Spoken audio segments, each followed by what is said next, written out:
Em julgamento no plenário virtual, a segunda turma do Supremo determinou que não pode haver superlotação em unidades socioeducativas em todo o Brasil. Essa decisão é o tema do comentário de hoje da nossa consultora jurídica, Karina Zucolotto. Olá, boa noite. Eu trago informação hoje de um julgamento virtual que foi finalizado na última sexta-feira pela segunda turma do Supremo, em que se discutiu e se decidiu um habeas corpus coletivo para se determinar o fim da superlotação nas unidades do sistema socioeducativo em todo o Brasil. Trata-se de um habeas corpus que foi proposto pela Defensoria Pública do Estado do Espírito Santo contra uma decisão do STJ em que se buscava justamente o fim dessa superlotação. O relator, o ministro Edson Fachin, num longo voto e bastante aprofundado, ele traz informações como, por exemplo, a proteção integral da criança, tanto pela família, pela sociedade e pelo Estado. Não se trata de um direito previsto apenas na Constituição Federal e nem apenas no Estatuto da Criança e do Adolescente, mas sim em atos internacionais em que o Brasil já é signatário, envolvendo proteção de direitos humanos, tanto no sistema global como no sistema interamericano, e deve ser atendido.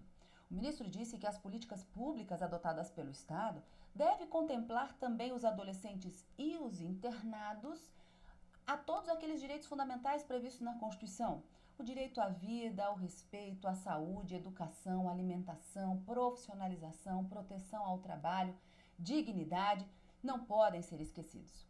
O ministro disse que pelo menos 9 estados da federação vivem a realidade dessa superlotação nas unidades de internação socioeducativa e propôs em seu voto, e acabou sendo seguido pelos ministros da segunda turma, algumas alternativas para os magistrados que atuam junto a essas unidades em que essa superpopulação acaba se encontrando. Então, no primeiro momento, ele disse: uma das alternativas é que o magistrado verifique, estabeleça uma capacidade máxima para aquela determinada unidade e, como condição para determinar a internação de um adolescente, seja observada a necessidade de libertação de um outro.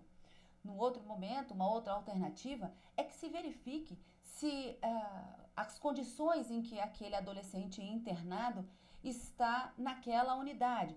Se porventura, em razão de um ato infracional praticado sem violência ou sem grave ameaça, isso deve ser avaliado pelo magistrado também.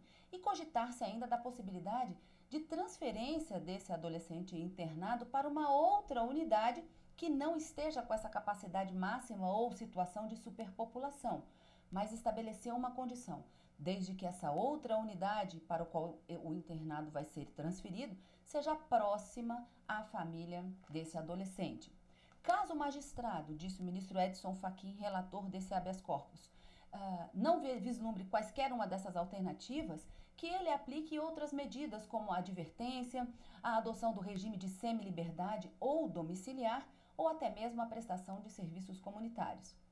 Não houve a fixação pela segunda turma de um prazo para o cumprimento dessa decisão nesse habeas corpus coletivo, mas determinou-se a instalação de um observatório judicial para o acompanhamento junto a essas unidades e em alguns estados da federação para o cumprimento e a máxima eficácia da decisão do Supremo. Essa foi apenas uma das decisões proferidas, então, pela Suprema Corte na segunda turma, em julgamentos virtuais realizados na semana passada e finalizado na sexta-feira.